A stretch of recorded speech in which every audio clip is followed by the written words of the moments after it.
Hello everyone, this is Pico Entertainment and we are back again, and we're now going to do a season 1 review of Batwoman. As we all know, this is the recent CWDC superhero show that was integrated into the ever expanding Arrowverse following a debut appearance in the Elseworld crossover that happened a couple of years ago.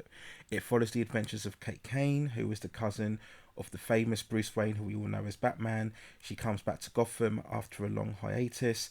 We learn that she has a grudge against Batman because she felt Batman failed to save her mother and daughter, who died in a car crash following an incident where Joker had captured a lot of people on a bus, and the fallout from that was Batman failing to save her mother and daughter falling off a bridge. So she harbours a very much discontent towards Batman. When she comes back to Gotham looking to connect with Bruce, she discovers Wayne Enterprises. She finds out that Bruce Wayne was Batman, and she comes to later realise that Batman wasn't to blame for her parents' death. She comes back to a Gotham that is dealing with the fact that Batman has disappeared for the last 3 years, and she realises the importance of fighting crime, and she assumes the mantle of being a protector of Gotham as Batwoman, where she learns to incorporate all of Bruce's weaponries and costumes and technologies alike through the help of Luke Fox, who was the son of Lucius Fox, and together we see Kate take on various criminals throughout the course of the whole season. So that's basically the main synopsis of Batwoman. I am going to go more into spoiler details now. There's a lot to cover with this show, so if you haven't seen the show so far, I advise you to stop watching now, go away, catch up with the various episodes and the rest of the season, come back to this review afterwards. So we push on now, and as I mentioned before, we're dealing with a Gotham that's coping with the absence of Batman. It's under the jurisdiction of a security firm called the Crows, which is fronted by Jacob Kane, who is the father of Kate. They're always on guard from a notorious criminal called Alice, who is causing mayhem throughout Gotham, and we later on find out that Alice is indeed the sister of Kate, who was known as Beth, presumed dead of course, and which also means she is Jacob's daughter. And that is the main running thing, if you like, throughout the whole episode, is the conflict with Alice, the constant kind of attempts to kind of combat her menace, combat her threat, but as we see at the same time, we want to try and reconcile with the character, rebuild bridges, maybe turn her around from this criminal persona that she has on here. It's the main battle throughout the season, trying to redeem Alice, realizing that she's gone too far, and we get to that point where we have to go to necessary measures to apprehend or stop Alice, and then we see Alice fight back and want to gain revenge for what she feels has been wronged, or how she's been wronged throughout. So even though the fact that Kate does take on various villains throughout the show, it's the conflict of Alice that's primarily the main focus. We have other characters, as I mentioned before. Luke Fox, who is the main supporting character for Kate. He's the typical standard tech guy role. He provides her with the weapons and the strategy. He's the one handling all the technology throughout on here. So we do have a good strong relationship between him and Kate. We also have Mary, who is Kate's stepsister. She's a very plucky, bright, very energetic kind of personality. We learn that she has a underground clinic, and we have various developments later on where we see that Kate's stepsister, who is in a relationship with Jacob, she has her own kind of mysterious agendas, and then we later on find out that her stepsister is killed by Alice, so Mary has to go through all of that development, and she later on discovers Kate's identity as Batwoman, and she becomes another asset, if you like, of Team Batwoman along with Luke. We also have Sophie, who is a commanding agent of the Crows security firm. She's married, but we learn she had a relationship with Kate when they were training in the military academy. So there's always a back and forth, typical love triangle set up and relationship fractions that we get within the CW shows. So that's the dynamic that we have between them. We have other characters as well. Tommy Elliot emerges, who, if you know your Batman mythology, is a variant of the villain known as Hush. We have Julia Pennyworth, who we all know related to Alfred Pennyworth. She's a British spy. We also have Mouse, who we learn when we look at Alex's backstory, that she was abducted at a very young age, following the incident at the bridge, and Mouse was the kind of person who was with her throughout this experience, and she has a very strong bond and connection to him throughout. So that's really the kind of summary of the main characters that we see throughout the whole story. So what was good about the show? So the costume that Kate uses is very comic book accurate, and it actually looks great. When we initially saw her debut appearance within the Elseworld, and we had the kind of build up to her role within the Arrowverse, we all kind of focus our attention to how she looked in terms of the Batwoman costume, and you can't deny it is very comic book accurate. It looks very good. It looks very good in motion as well. I think that's something that we always look at the Arrowverse characters when we initially see the first look. I can vividly remember when looking at the Flash for the first time or Supergirl for the first time, we're always very skeptical. But Batwoman's costume actually looked very good from the start. And when she's in motion, whether she's fighting criminals or running or punching, abseiling from buildings, she all looks very good. And I think that's very important whenever you adapt to any kind of comic book show onto the big screen or small screen. It's very important that the character convincingly looks like the version from the source material. So in terms of the visual aesthetic of the Batwoman costume, I think they did a very good job on here.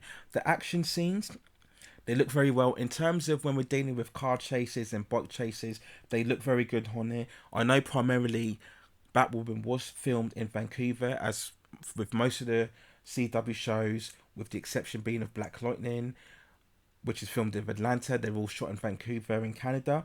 But they did film certain scenes within Chicago. I think primarily the premiere episode and a couple of episodes after that was shot on different locations. And you can see that. You can see the street scenes. They look very authentic. And that's very good. I think when you're dealing with a much more of a realistic setting, particularly an interpretation of Gotham that is more in tune with the Nolan films rather than the Burton films, you know, it's very good that you have certain locations where it looks very real and it doesn't have that kind of studio setting feel about it. So that was very good on that front.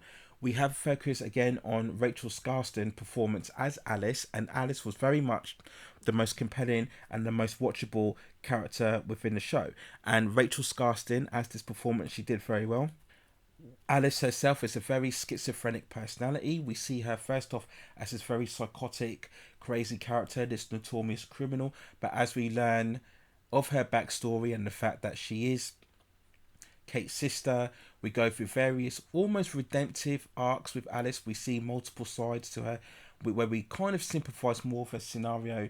We're almost convinced at the point that she can kind of be redeemed and fight for the forces of good, or build a further connection with Kate, or rebuild her connection with Jacob. But then we get other turn of events where she goes back more into the villainous mode. And I think out of all the characters, she was the one that had the most energy. She had the most vibrancy about her.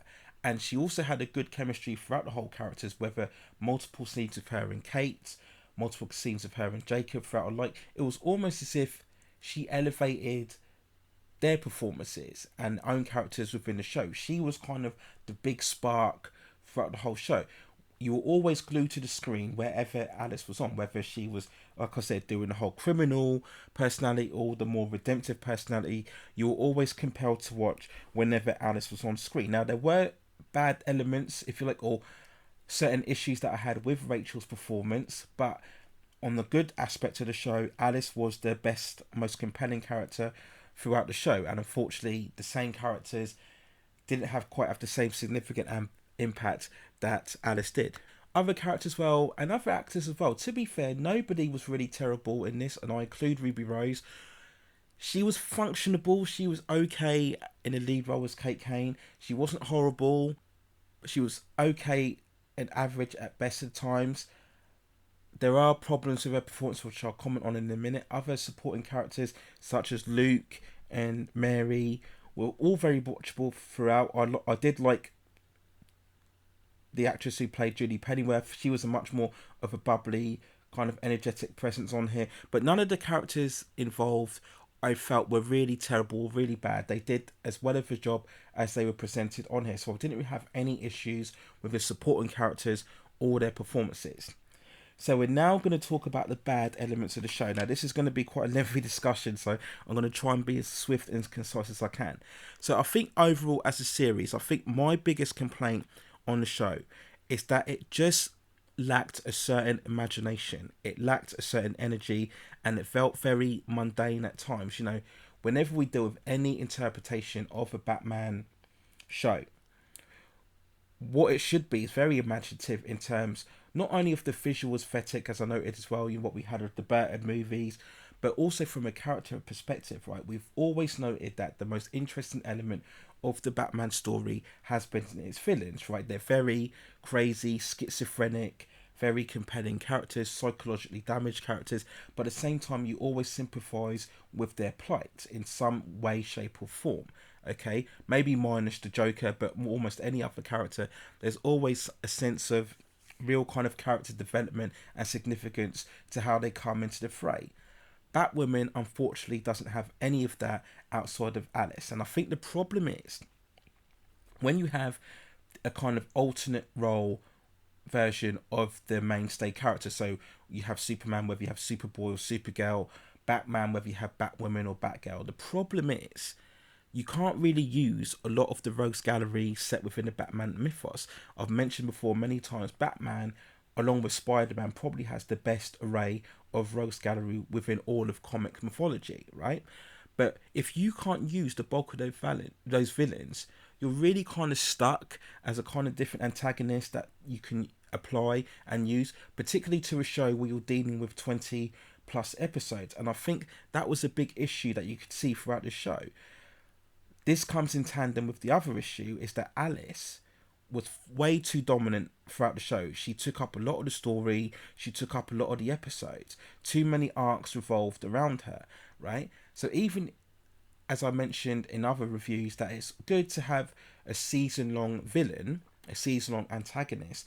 What you want in a 20 plus episode show is to have various other subplots, various other smaller arcs that can kind of keep the show fresh and invigorated and take you away from the main villain now and again, and then you can come back to the main villain throughout. But Batwoman didn't have that. Anytime Alice was out of the picture, away from the story, the show just felt bland, and that's because any other villain, any other antagonist that Kate took on, it just felt in the script, just unimportant, just bland, vanilla.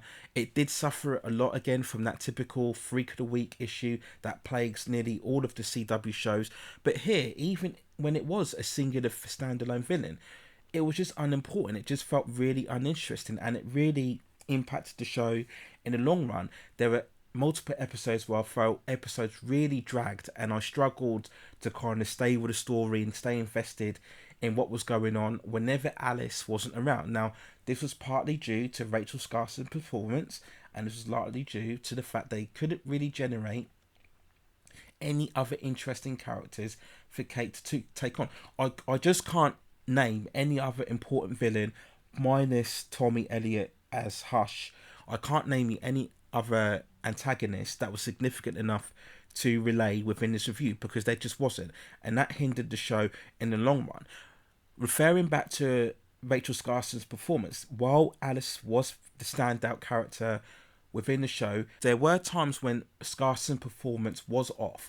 You know, there were moments when she would try to come off as really scary, intimidating, and it didn't work. Sometimes it came off as campy, and it came off as a bit forced and a bit comical. And I think this was when they kind of let Rachel have free range to kind of go really out there with her performance, and sometimes it didn't work. Sometimes it felt a bit consistent, and again, that kind of worked against the show. It made you turn away for like less from the events going on, because sometimes her performance felt a bit scattershot, a bit all over the place. So that's the kind of problem when you kind of have an actor that's free reign. And again, it's telling a lot more when that performance is the most pivotal of the show. If you have a show primarily focused on one villain, if that villain isn't 100% on it, then the show's going to suffer as a result. And I think sometimes the performance of Alice, whilst very good, whilst very watchable, was varying, like I said, was a bit all over the place, and I think the show suffered a result. So we go on to another performance of Ruby Race. Now I know there was huge controversy when she was casted because she was a member of the LGBTQ. There was a huge backlash within Twitter. We had all this narrative that people felt she wasn't gay enough. Ridiculous, of course. There was also the issue that she had a very short acting experience. She primarily had only starred in the Orange is the New Black series within a Netflix, and she had no previous movie experience. So there was a lot of controversy in her casting, and I think when we look at her performance, it was unfortunately average at best. I never felt it was horrible. I could always watch the show whenever Ruby was on. I never felt I had to turn off because her performance was so bad. But at the same time, it was just a very middling kind of standard. She lacked dramatic range. I think when she was Kate, confident and having kind of these casual relationships, and she's getting used to the weaponry and kind of embracing the role as Batwoman, as the crime fighter, I think she was fine. But when it came to the more weightier elements, where she goes through finding out that Alice was Bev, her sister, trying to build connections with her father, and having to deal with the dilemma that her father is very much hell-bent on getting rid of Batwoman, even though she's Batwoman, and having to cope with that kind of scenario, having again cope with her relationship with Sophie, and then we have that development later on that she kills a man and go through all the torment of that situation. Again, I just felt Ruby didn't maximize on those elements, whereas Rachel did with the material she was given. Ruby didn't make, or she didn't make advantage enough of the material she was given, and she did have enough material to kind of make a more dramatic impact within the character, but she didn't. There was just a bit of a bland, monotone feel about it, just the way she delivered certain lines and she was in certain scenes. It just stopped you from building a real connection or real purpose with Kate on here. Like I said, she wasn't terrible, but I just think she just lacked a certain impact within the performance. And going on the theme of lacking impact, I have to go within Batwoman. Now, the whole distinctiveness of Batman is that whenever he appears as a crime fighter, his whole backstory, the way he trained with the League of Shadows, his whole tragic origin with his parents being killed, this whole idea of assuming the Batman and becoming a symbol of fear and able to combat crime within Gotham, that's very distinctive and that's very compelling. But the problem I have with Batwoman, her origin, her whole progression of taking on the Batman identity, it just feels flat. There's nothing to it. I almost felt a lot of the time that anybody could have taken on this Batwoman identity role and just carried on. Okay, we get an idea that she works in an academy, she's got certain fighting skills, but there's nothing really special about her progression into the role. How she handles the weapons, how she handles the role of becoming a crime fighter, how she adopts being a symbol of this force that fights the darker elements of Gotham. There was nothing of that. Those are the elements that make Batman such a special hero, right? A special character within the universe. But Kate had none of that. It just felt very functional. The way she just puts on a suit and straight away adjusts to the weapons and straight away just starts fighting the criminals within Gotham. There was no real thrill of watching her become Batwoman or watching her be Batwoman. Okay, and I think this is a dilemma, going off on a bit of a tangent, that you have when you have the likes of Batgirl, Nightwing, Terry McGinnis as Batman Beyond. They kind of all are pretenders of the Batman role, and none of those characters have the same compelling backstory that Bruce Wayne has. So when they try to take on the role as the Batman, if you like, in standing, it's just not the same weight and feel. And I found that with the Batwoman itself, nothing distinctive about the way she appears, right? Whether it's in the shadows or she comes from buildings, there was nothing really special, right? You always need that signature role, whether it's in terms of the music or the way that you stage her fighting. There was no thrill to her being Batman whenever she appeared on screen. I think another issue I had were with the action sequences, and particularly the fight scenes. Now, they do this thing that they had with Arrow, that they make them very darkly lit to try and hide or disguise the fact that we have someone who is 5'3", 5'4", taking on people that are a lot more bigger and stronger than her, right? So they do that trick to kind of throw the illusion off. But the problem is, in these darkly lit fight sequences, it's hard to make out what's going on. You know, the choreography was good, but if you can't see a lot of what's going on with the choreography, it's gonna kind of take you out of the action and build a disconnect in terms of the intensity of the fight sequences. And I found that a lot. That was, you know, a lot of the time very frustrating, whether she's fighting alleyways or staircases or buildings throughout or car parks or street alleys.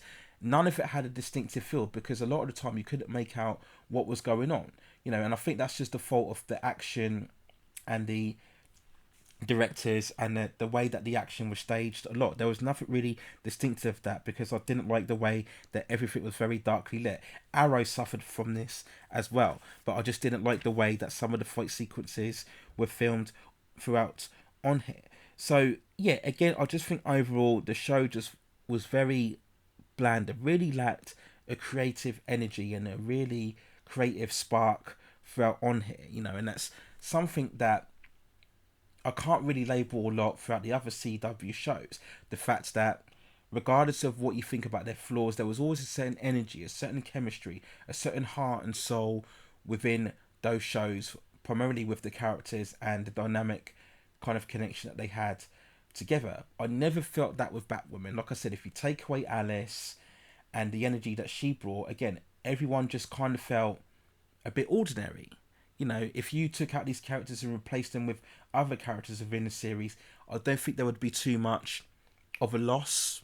And it's not primarily the actor's fault, it's more the way the writing and the fact that, again, the characters just didn't really have much more of a standout impact within the role. You know, we have the whole love triangle with, first of all, Kate, Sophie and her husband. Again, they never really built on that. The husband is there for a couple of episodes and then Sophie just kicks him to the curb. They try to invigorate it again with Julia as well. Again, that didn't really have any real significance for me on here. Like I said, a lot of the characters didn't really stand out.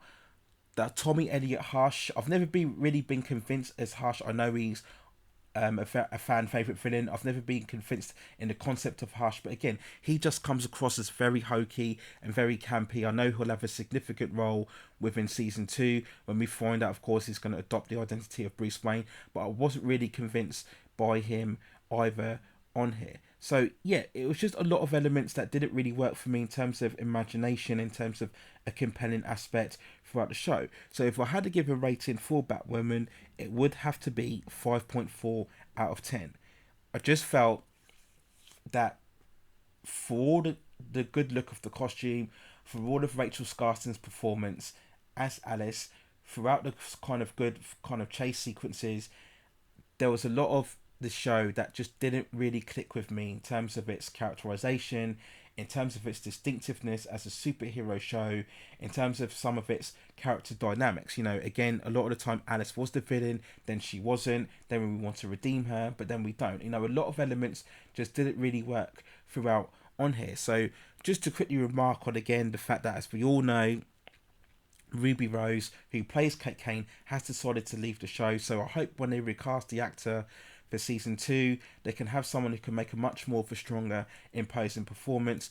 I talk about this much more at length in a separate video about Ruby Rose leaving. I do still believe that there is potential for Batwoman. I do believe that season 2 can be a lot stronger. I just hope that when they do the marketing, that this time they stray away from the whole feminist and woke aspects. There's no need for this. As we all know, when we saw the initial trailers, the comments about not wanting to take credit for a man's work and the suit looking better on a woman, that caused a lot of outrage, a lot of controversy, and again just gave it an uphill battle that I had to fight against even before it aired, right? People were already hating on the show, you know, before it even had chance to really build and connect with its story. Now, that this kind of controversial marketing might have worked with Captain Marvel, but Captain Marvel was an MCU movie. It was sandwiched in between those two monumental Avengers movies, so it was still going to be successful regardless of the outrage. But that wasn't the same scenario with Batwoman. So I just hope for season 2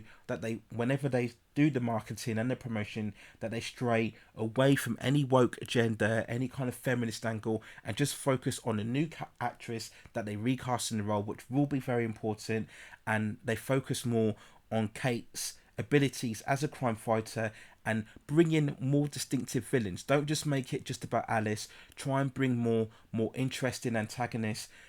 If you can borrow more from the Batman mythos, okay, as long as you pay good faith to the source material, but try and be a bit more creative and try and create more new characters. I'm pretty sure that Batwoman, the comic book storyline, must have some original villains in there that they can utilize. So try and be a bit more bold and creative with villains, and maybe adopt more of a shorter story arc that we saw a lot more with Gotham. If you remember Gotham, the show on Fox, now that might have had its own issues, but you can't deny what was good and what was best about Gotham was the villains, and they had 3 full story arcs that made good development with the villains each time, and it kind of gave the show a good freshness and energy about it. So hopefully they adopt that strategy for Batwoman season 2, and I still believe there's potential for it to be a significant part within the Arrowverse. So those are my thoughts on Batwoman. Let me know what you think in the comments below. Did you like this season? How did you feel it compared to the other shows within the Arrowverse? Or do you think that following the recent departure of Ruby that there's no way back for the show and it should be cancelled, and maybe they should focus primarily on bringing another character within the Arrowverse? So those are my thoughts on Batwoman. Let me know what you think in the comments below. Stay at safe distances, take care of yourselves, and I will see you very soon.